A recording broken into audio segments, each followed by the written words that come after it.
Good morning, everybody. Happy New Year. Thanks for taking time out of your morning to join us for the NSI application webinar. We're really excited to see so many of you here. My name is Sarah Schwid. I'm an analyst at the consulting department at Community Vision. I'll just be giving a short introduction and we'll be supporting things behind the scenes. I'm joined by Risa Bloomline-Keeper, who is a managing consultant at in the consulting department, and Juan Jaimes, who is a program assistant in the consulting department. So first, I'd like to begin by, well, moving to the title slide is a good place to start. And also, before I move into the housekeeping items, I would like to respectfully acknowledge the traditional, ancestral, occupied, and unceded territories of the Ohlone people. We're currently broadcasting from Chochenyo and Ramaytush Ohlone territories, and we recognize that as an organization and as individuals, Community Vision benefits from the use and occupation of their land, even as we work toward racial and economic equity. So we take this time to honor the land itself, the Ohlone people, past, present, and future generations. I would like to let you all know that the webinar is being recorded. So we will be sending the recording, the slide deck, and any resources that we mentioned throughout the presentation via email afterwards. And this will be sent out to all registrants, even the folks that weren't able to attend. We really welcome your questions. That's what this session is all about. So we would like you to type them in the Q&A box. You can also feel free to use the chat and just make sure that you select all panelists and attendees in your drop-down in the chat box when you ask your questions in the chat. And then throughout the webinar, we'll be able to answer them as well as at the end. We're going to start off with a short introduction of Community Vision. And then go into the NSI program that's in partnership with the City of San Francisco. And through that, we will cover the acquisition grants, renovation and relocation grants, and technical assistance, and have time for questions and then wrap up. So if you're not yet familiar with Community Vision, we are a 30-plus-year-old community development finance institution, or CDFI. We serve an area that spans nearly the northern 2/3 of California, which is from Bakersfield to the Oregon border. We're a locally invested collaborative partner in social justice and financial equity. We provide nonprofits, small businesses, social enterprises with flexible financial products through our lending department. And then through our consulting department, we offer guidance and technical assistance. We also create opportunities to make socially responsible investments. And then on the following slide, here is some information about what we offer in the consulting department, and I'll go ahead and put our website in the chat if you're interested in learning more about the other things that we do.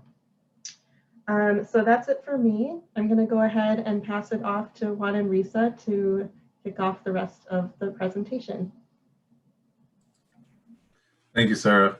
Good morning, everybody. My name is Juan Jaimes, and just start off, I'm going to go into a quick overview of the Nonprofit Sustainability Initiative, also known as NSI. So NSI has been around for approximately 5 years, the program, and it builds upon the impact of city programs such as the Nonprofit Space Capital Fund and the Nonprofit Displacement Mitigation Program. The ultimate goal for the NSI program is to help stabilize nonprofits and help them overcome barriers to growth in the city of San Francisco. Next slide, please. So NSI is funded in collaboration with a variety of city programs, such as the San Francisco's Office of Economic Workforce Development, the Mayor's Office of Housing Community Development Division, and the San Francisco Arts Commission.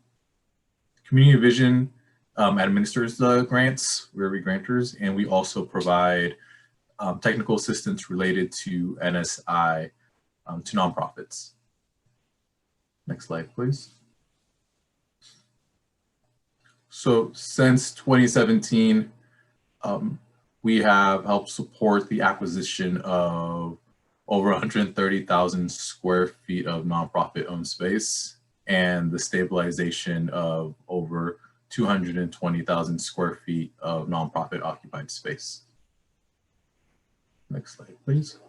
And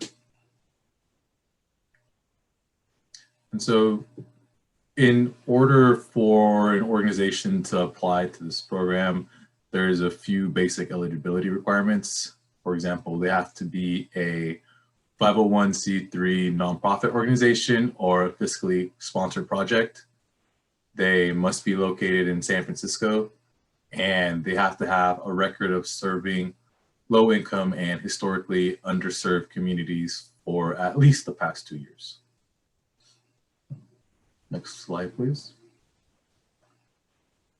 And here is a chart kind of displaying a quick overview of all the programs we offer under NSI. So they are, excuse me, all these programs are a little bit different. However, they have a few common things, common denominators, such as all the grants programs require a nonprofit to either have a fully signed lease, a letter of intent, or a purchase and sale agreement, or a deed of trust, some type of documentation of space. For also, it's the all of them require that except for the technical assistance program, which is just for nonprofits facing permanent displacement or barriers to growth. And these applications for the technical assistance program are evaluated on a rolling basis.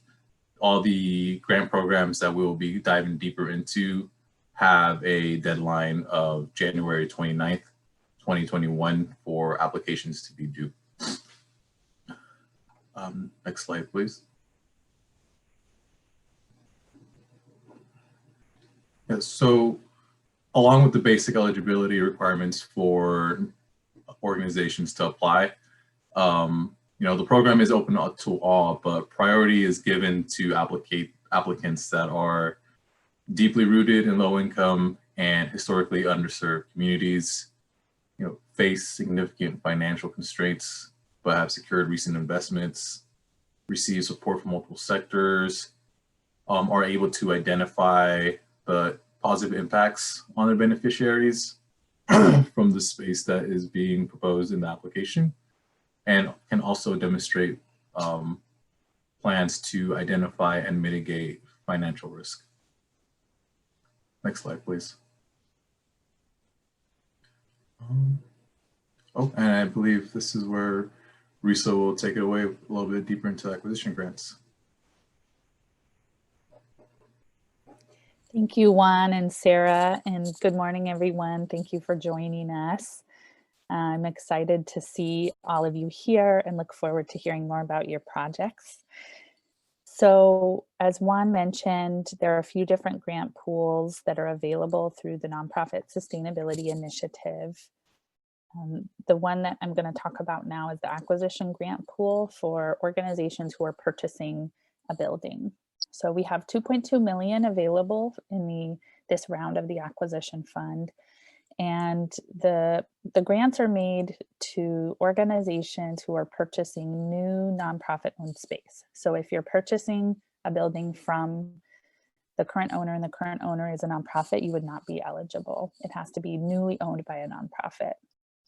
And the way the grant amounts are calculated is the lesser amount of either 1 million or 25% of the purchase price. So if your purchase price is 1 million, the maximum grant amount would be 250,000. If your purchase price was 5 million, the maximum grant amount would be 1 million. So let's go to the next slide.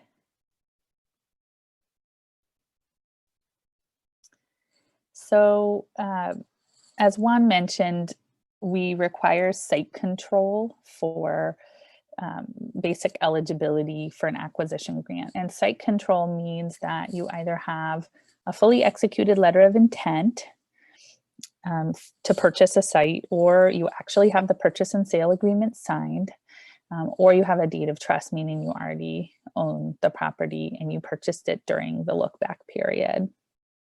And for the acquisition grant pool, leases of 55 years or more are eligible.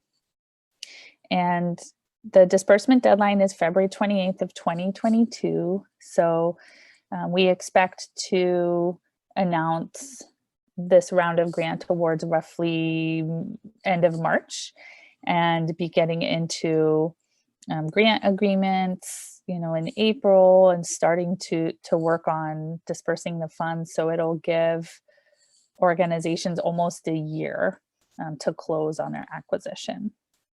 And then all of the acquisition grants come with a required 30-year compliance period, meaning that Community Vision has a lien on the property and there is a use restriction recorded designating the space for nonprofit use for 30 years. Consultation calls are required and they will be opening this Monday, January 11th and going through January 22nd. And they're scheduled through Calendly. Sarah can put the link in the chat. And the consultation calls are only required if you're thinking of applying for an acquisition grant. You're welcome to schedule them to discuss your organization situation related to relocation and renovation grants or construction grants, but they're not required. I think it's useful if you can reach out either by email or phone, because a lot of times, we can help you quickly think through eligibility issues and, what your timing, your project, etc. So let's go to the next slide.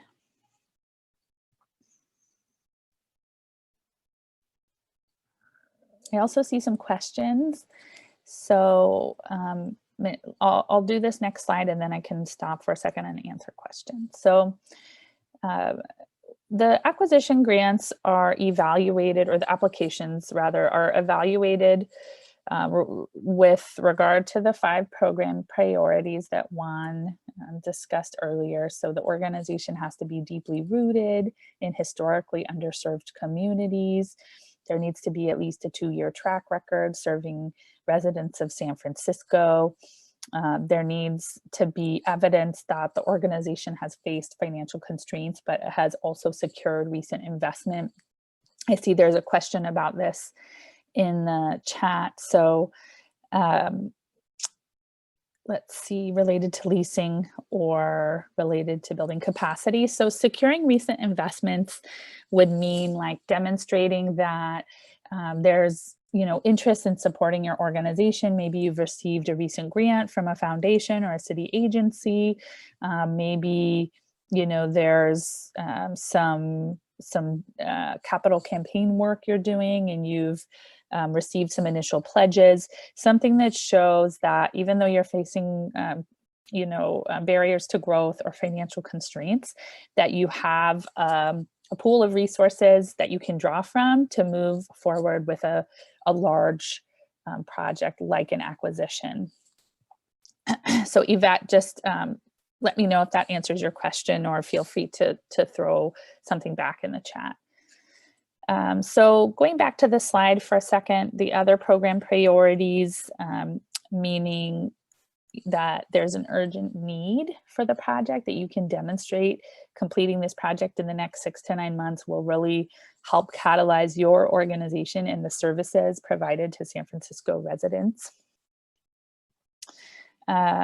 Urgency is also evaluated on the need for the grant. So that would mean like if your building costs $2 million and you have a capital campaign feasibility study that shows that you can easily raise $2 million, or maybe you have $2 million in reserves, you don't have a strong urgency for the need for these funds, versus, showing that these funds will help to catalyze, other investments, or that the grant really makes up a significant portion of your capital stack and that you're really relying on these funds to move forward. So it's a fine balance.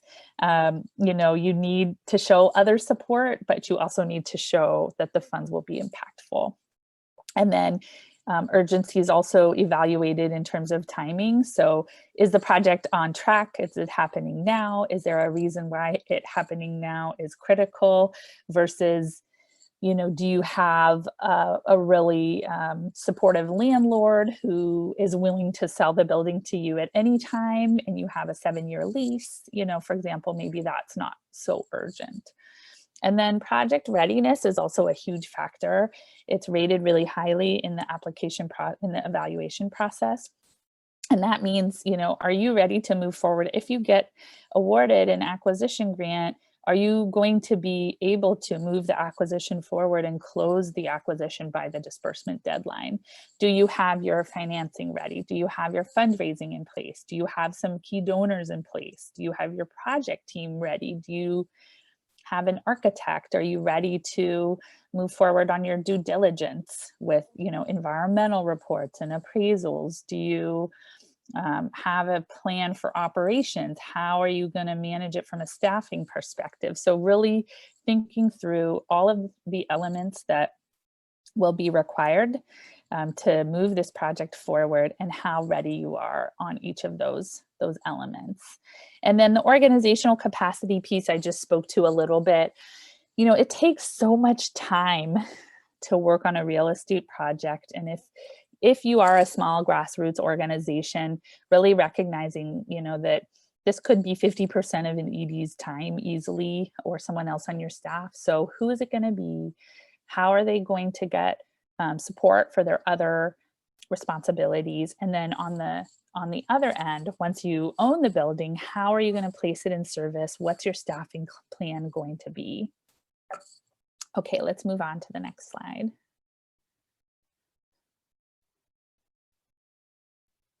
So here are some examples, and I think I'll pause. I see a couple of questions in the Q&A. So if our organization is preparing to relocate to a new space and the building owner invests in TI, tenant improvements, prior to April, can those expenses be covered by a relocation and renovation grant?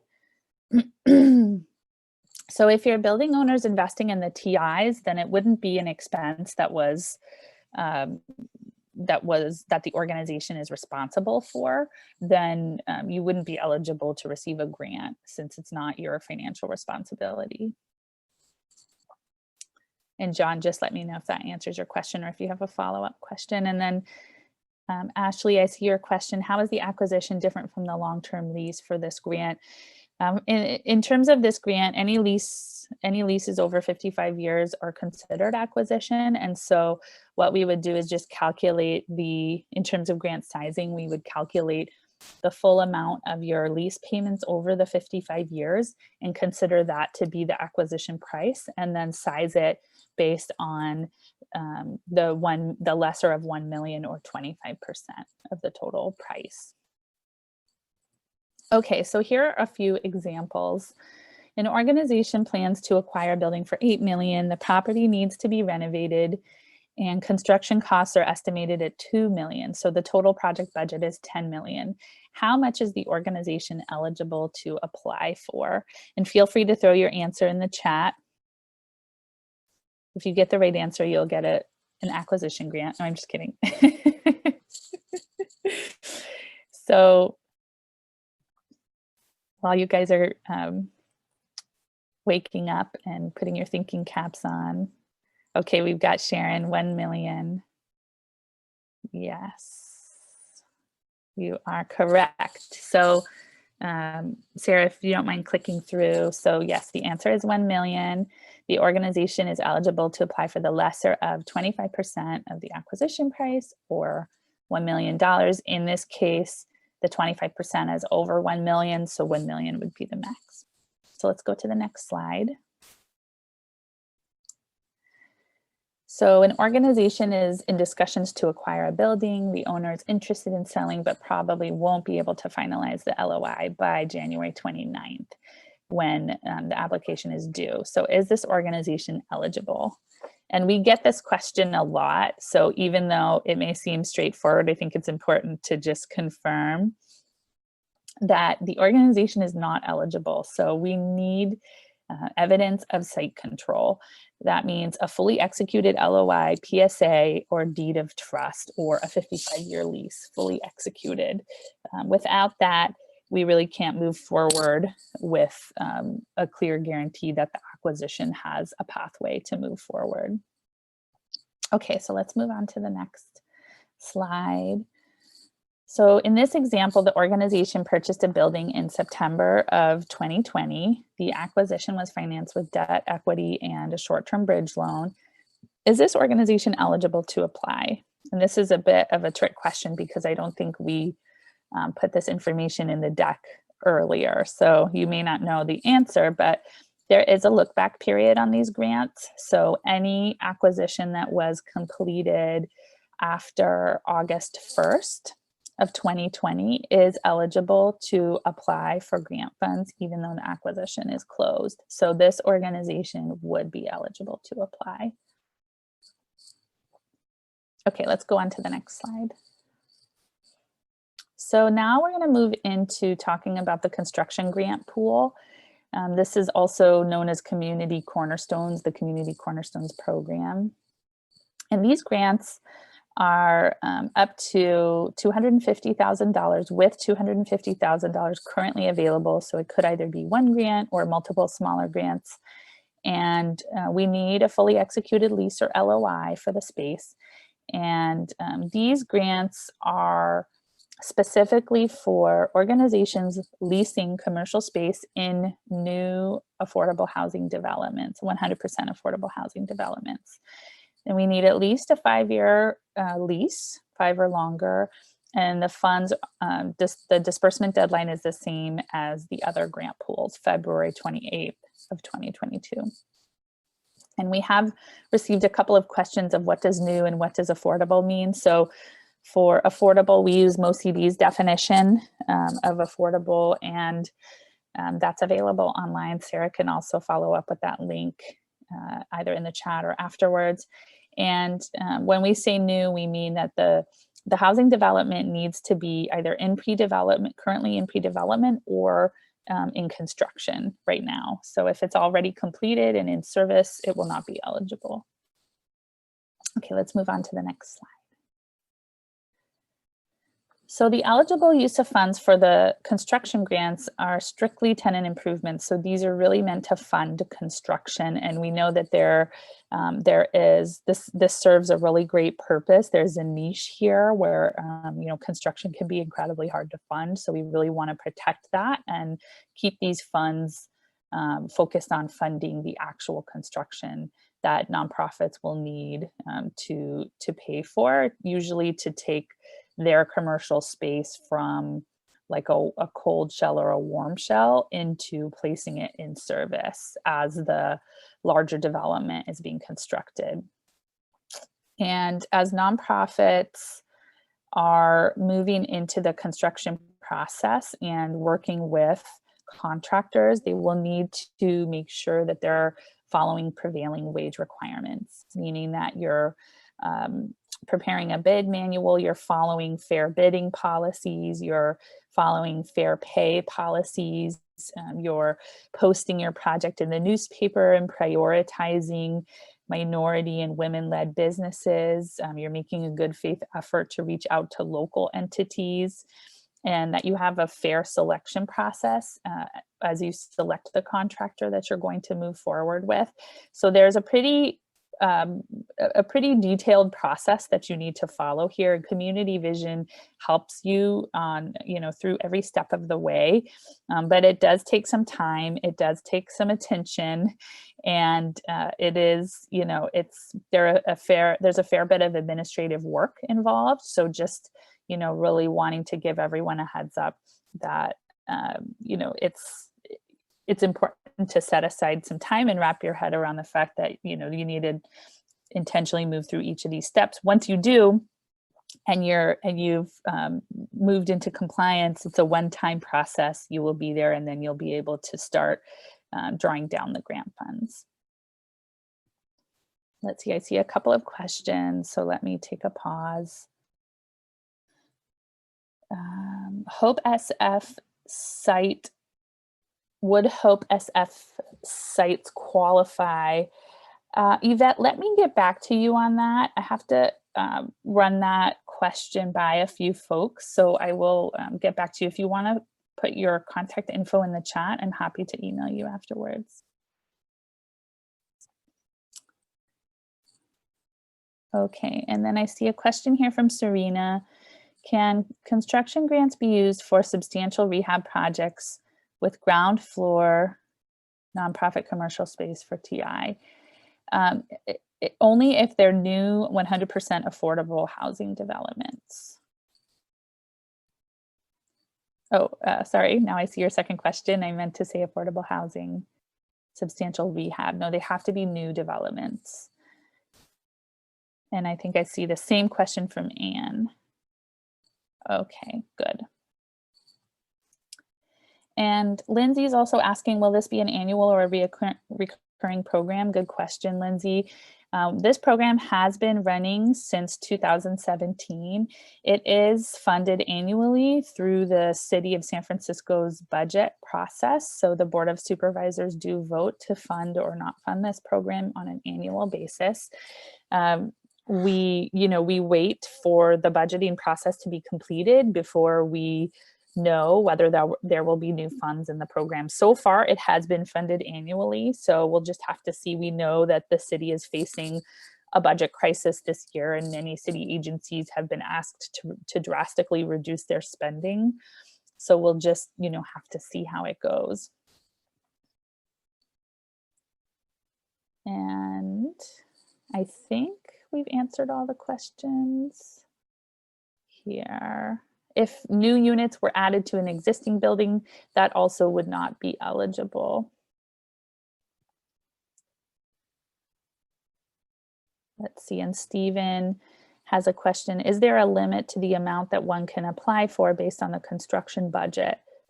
If the budget is $325, what can we apply for? You can apply for the full $250 as long as you have a 5-year lease. And then John has a follow-up question about timing versus responsibility. Our organization is seeking improvements that the owner is not obligated to make, but we feel would make the space more welcoming and inclusive. Improvements would also make the space safer for staff. So if, John, if your organization is paying for the improvements, then you could be eligible. If the owner is paying for the improvements, then they wouldn't be eligible for reimbursement under this program. And I see another question here from Kelly. Can the organization receive both an acquisition grant and a construction grant from community Cornerstones? No, not in the same round. If we are able to fund this program again in the future, you could apply for a construction grant in the next round if the construction program is refunded.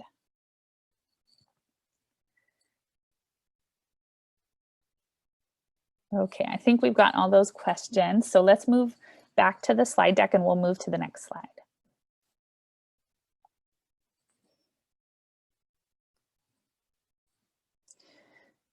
So in order to be reimbursed for the construction grants, you do need to have your bid manual approved, and the bid manual requires several key documents that, again, we can help you put together. The bid manual is something that you put together before you sign a contract with a contractor for construction. You put the bid manual together and you use that as your, in your recruitment and selection process. You need a fully executed copy of the construction contract, canceled checks. You need certified payroll showing that you're paying prevailing wage, and so on. And again, this is all stuff that Community Vision can help you with, but mostly we have it here to just to let you all know that there is, when it comes to tenant improvements, and this is true for the relocation and renovation grants as well, if you are using those funds to pay for improvements in construction, you do have to comply with all of these elements: the bid manual, the good faith efforts, the prevailing wage, and again, just a heads up to set aside some time and energy to get all of that paperwork in order. Okay, let's move on to the next slide. I also see Desi is asking, do we have to have the bid manual done to apply for the grant? No. In fact, you wouldn't need to do that until you were awarded a grant and you started to move into the selection process for your contractor. And then Zara has a question about tenant improvements. Are they site specific? We're exploring if this funding could cover construction for a program space within affordable housing that can serve individuals irrespective of whether or not they reside in the building itself. Yes, that's fine.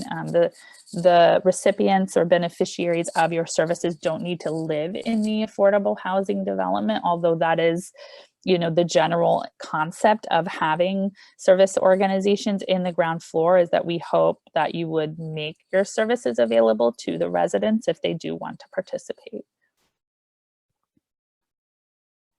And Desi's asking also, would you score higher? The bidding process doesn't have to do with the application or evaluation process. In fact, there's nothing in the application that requests anything related to bids or quotes. That comes later. If you are awarded a grant, then that would be part of the disbursement process.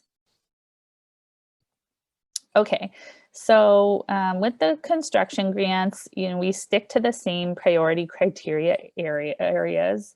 The applicant organizations need to have an alignment with the key program priorities, again, being deeply rooted in historically underserved communities, having a 2-year track record of serving residents of San Francisco, facing financial constraints, but securing recent investments, demonstrating evidence of planning to mitigate risk, showing project readiness, etc., and demonstrating urgency. And then additionally, for the construction grants, we do look at the length of your lease and the options to either renew or purchase the condo at some point. The longer the lease with more options, the better, because we really are seeking to stabilize as many nonprofit spaces as we can with these funds. And then we also will look at the project readiness of the developer, knowing that this grant is funding construction within a larger construction. We also want to know that the larger construction process won't hold up the disbursement of the smaller construction of the commercial space. So we do ask for the overall project budget for the affordable housing development and a timeline of that project. Okay, let's move on to the next slide. So here's some examples of construction grants. So a nonprofit has an LOI with a nonprofit developer for a space in a 100% affordable development that was placed in service in 2017. Is this organization eligible? And feel free to throw your answer in the chat.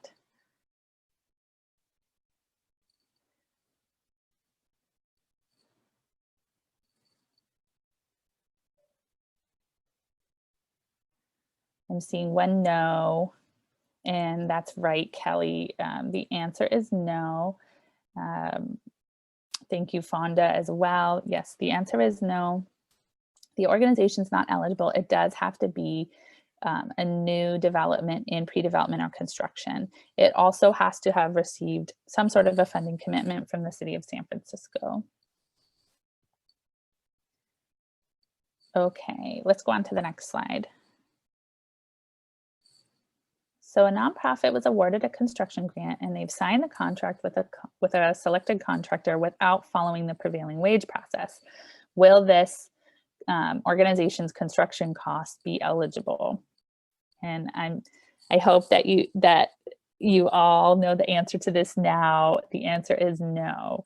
They will not be eligible. You need to be able to follow the prevailing wage process, follow the bidding process, go through each step.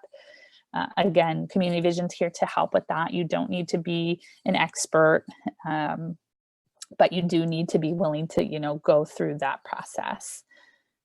Any construction costs that were incurred before the grant was awarded would also not be eligible. Okay, let's move on to the next slide. And I also see another question from Zare. Would there be a restriction if the building is owned by the applicant?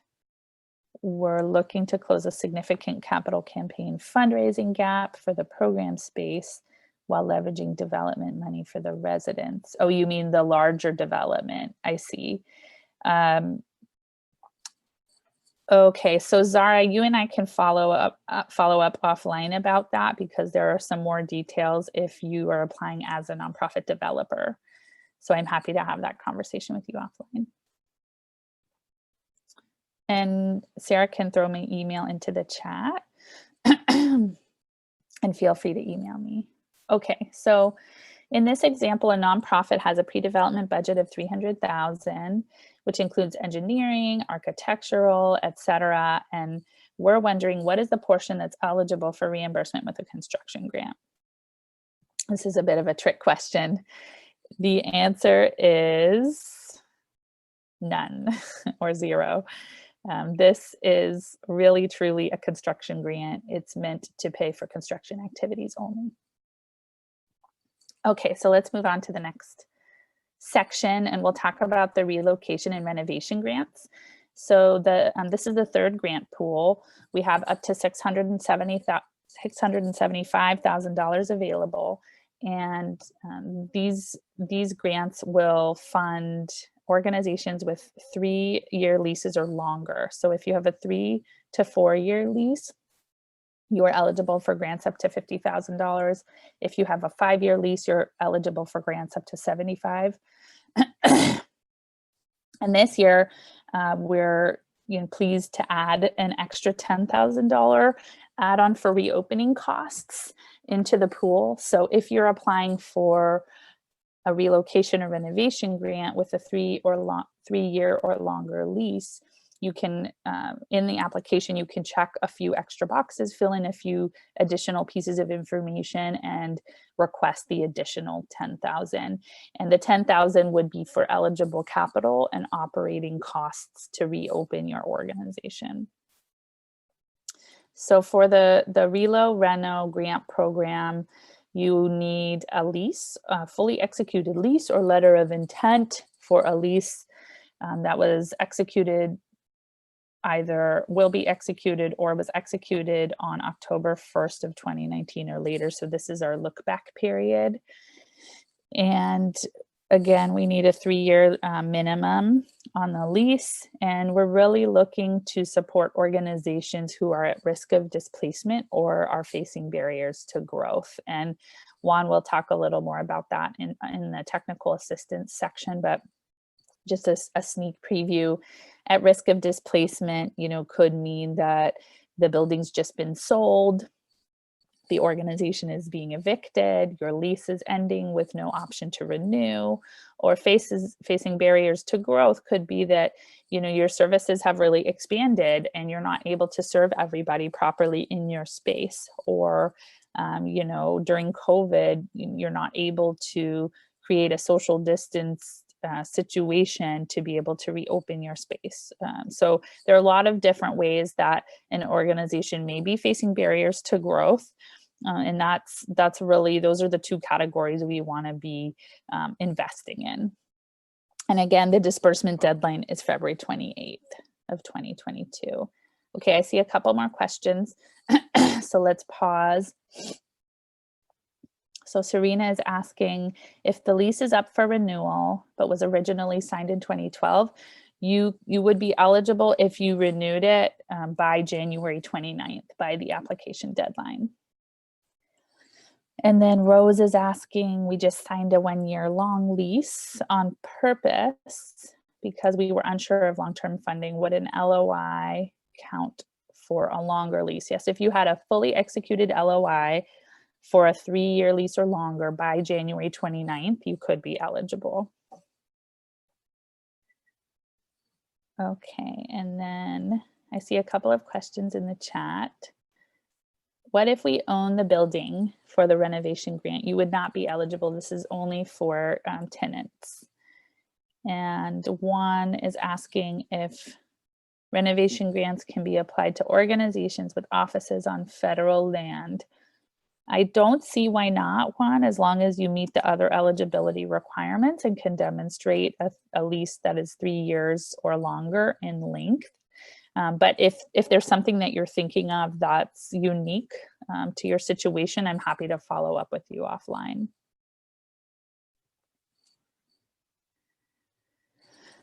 Okay, and then Yvette is asking about significant safety issues. We consider that a barrier to growth. Does that meet the requirement? You know, to me, Yvette, that is a huge barrier to growth if you're not able to reopen safely in your space. Okay, and then I see a question about covering costs that you incurred before January 29th. So Marie, thank you for asking this. This is an area where a lot of grantees have questions. In order to be eligible to be reimbursed for most of the costs under this grant, the costs need to be pre-approved by Community Vision, meaning that they will not be eligible for reimbursement if they were incurred before receiving that pre-approval from Community Vision. So the timeline is typically that you would apply by January 29th. We would be announcing the awards at the end of March. If you are awarded a grant, you could then start to obtain the pre-approval from Community Vision for costs that you will incur in the future, and those would be eligible. In some cases, we can issue you a pre-approval in advance, but again, remember, you may or may not be awarded a grant. It's a competitive grant pool. So, you know, you would just need to kind of think through that process.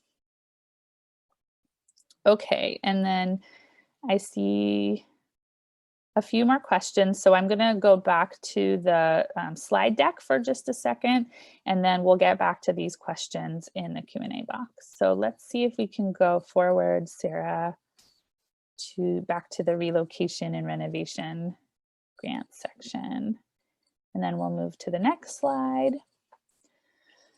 And this is, you know, similar information to before.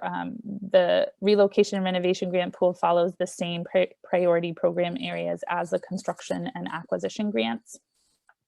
So I think we can move on to the next slide. So eligible uses of funds. So these grants can cover a rent stipend up to 6 months if the organization is moving to a new space that has more square footage and the cost of the space is a higher price per square foot. So we have more information on this online. I know it's a lot, but again, you need to be relocating, you need to be moving to a bigger space, and you need to be paying more per square foot to be eligible for the rent stipend. This grant also covers FF&E, furniture, fixtures, and equipment. And we prioritize organizations that are relocating or expanding, knowing that they will have a greater need to invest in FF&E. We want to see how these purchases will support the work and increase the impact, increase beneficiaries served, and increase the workplace wellness and support of employees. And then the FF&E investments need to be related to one-time costs, so they can't be operational investment. And then the Relo and Reno grants can also be used to pay for professional services, including legal, architectural, tenant improvements. If you have a 5-year lease or longer, 3-year leases do not qualify for tenant improvements. And then any staffing costs related to the project. So these would be, you know, hours spent by your staff on this specific one-time project, and then moving expenses. For the staff time, we have a template that we request grantees fill out, and we ask to see your cost allocations to your different funding sources so that we can verify you're not charging staff time to multiple sources. And then we also want to see a breakdown of your payroll and who you're requesting, so we can provide that template. Okay, let's move on to the next slide. So we require 3 bids, and this goes for both FF&E and professional services. And this is part of the pre-approval process I mentioned earlier. So really want to highlight this, it's in bold and underlined. You need to go through this process before you purchase the items or sign the contract for them to be eligible for reimbursement. And then prevailing wage does need to be followed for any renovations. The staff time reimbursements I mentioned, and all of this information is available on our website. Okay, let's go on to the next slide. So here are a few examples of Relo and Renault grants. So this is for the rent stipend. So what is the eligible amount for this project? The old lease has 1,000 square feet leased at $2,000 a month. So the cost per square foot is $2 a square foot a month. And the new lease has 2,000 square feet at $4,500 a month. So the cost is now $225 a square foot. So the way we would calculate the rent stipend is that we would take the displaced amount and we would take the increase in the square foot, the cost per square foot per month, and we would multiply that by 6 months to determine the amount that you would be eligible for reimbursement. So let's look at what that looks like. So the displaced square feet is 1,000. The increased price per square foot is 25 cents. 25 cents times 1,000 square feet is 250, times 6 months is $1,500. So the organization could request $1,500 for the rent stipend. Okay, let's move on to the next slide. So this organization received an LOI from an owner that includes the square footage, the term, the address, and it's signed. So it's executed. If the nonprofit signs, that'll make the LOI fully executed. Will this meet the eligibility criteria? This is a little bit of a trick question. The answer is no. It's also missing a price. So a proper LOI needs to have the square feet, the term, the price per square foot, and the address in order to be considered acceptable for this grant program. Okay, let's move on to the next example. So this organization is negotiating a 2-year lease with a 1-year option to extend. Does this count? Does this meet the 3-year lease minimum requirement? And the answer is, again, no. The base term needs to be 3 years, not including options. Okay, so let's move on. And I'm going to hand it back over to Juan to talk about the technical assistance, and I'll try to answer your specific questions in the Q&A while Juan is talking. Thank you, Risa. So the last program under the NSI program is our technical assistance services that we provide to organizations. So these services are specifically for organizations facing permanent displacement within the next 18 months or barriers to growth due to real estate constraints, or who are negotiating a lease in a new 100% affordable housing development. So these organizations usually receive help from our expert consultants, whether from like real estate advisory services or financial analysis, services from space planning, financial trends, or also preparing for a grant application. And these services are usually one-on-one with a consultant, but depending on the need of the organization, it might be more than one consultant. So some of the barriers to growth, or for example, like organizations have to provide a sort of narrative to describe the impact and need for the program space. And also for displacement risk, this could be like an expiring lease, like Risa mentioned, an eviction, or risk of eviction, lack of site control, or conditions that are creating imminent risk for displacement. And we'll go on to the next slide.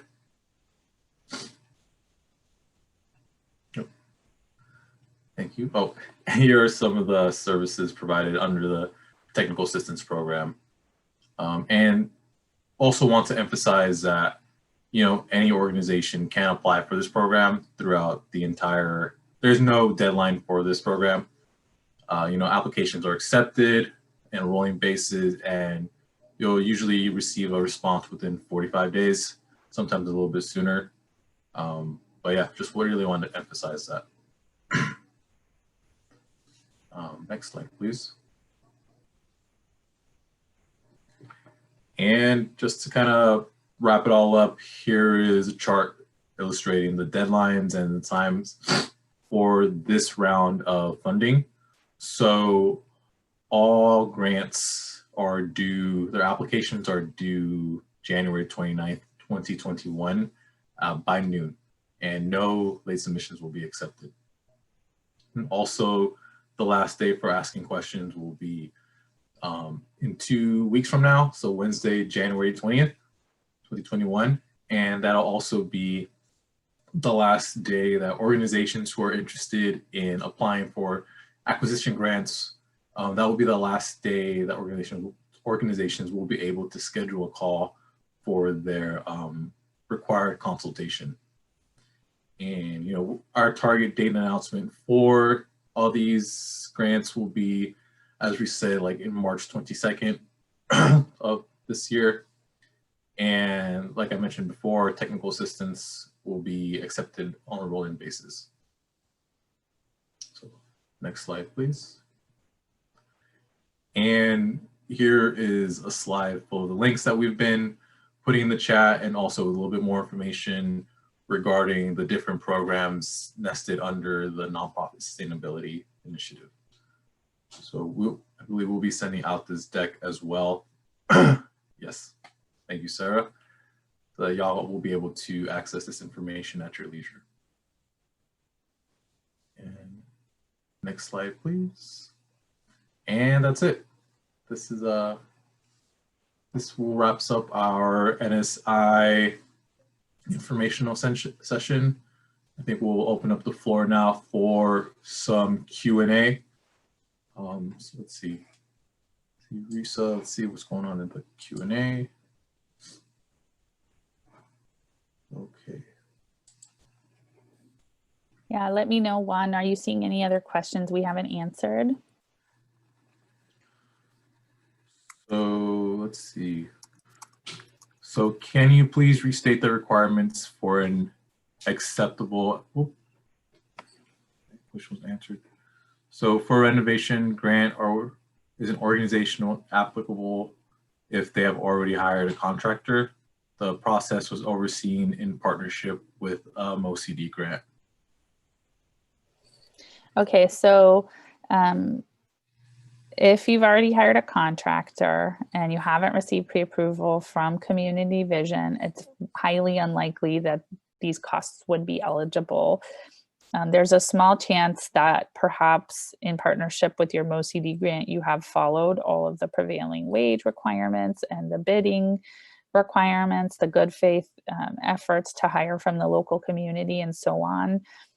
If you think that you've met all of those requirements, we could talk about that offline.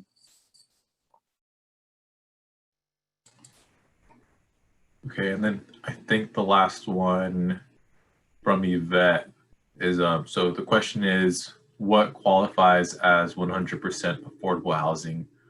Most new affordable housing is mixed income. So things referring. Yes, so mixed income is fine as long as it follows the MOCD guidelines for 100% affordable. And again, I'm just going to ask Sarah to add that to the follow-up materials. After this webinar, you'll receive the recording and the links that we put in the chat, and Sarah can also link you to MOCD's definition of affordable, 100% affordable.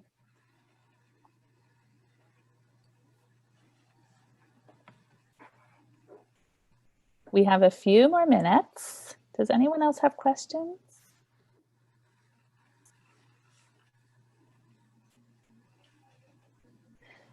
Also, if you have scheduled a consultation call but received the answer to your question either on this webinar or by email and you are not applying for an acquisition grant, you don't need to do a consultation call unless you think it would be useful to answer more of your questions. So I just wanted to remind everyone they're only required for acquisition grant applicants.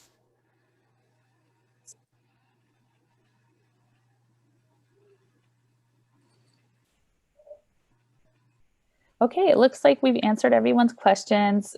Thank you so much to everyone for attending. Again, we really look forward to learning a little bit more about your projects and your organizations and supporting you in whatever way we can. Remember, the applications are due January 29th at 12 noon. The system will shut down automatically at that time. So we highly encourage you to start your application soon. You can save your progress and resume it later, but it's really helpful to start to build the elements in that you want now and give yourself some time to think about your answers and reach back out if you come up against a question that you're not sure how to answer. So thank you very much to all of you. We really appreciate your time and look forward to talking with you soon.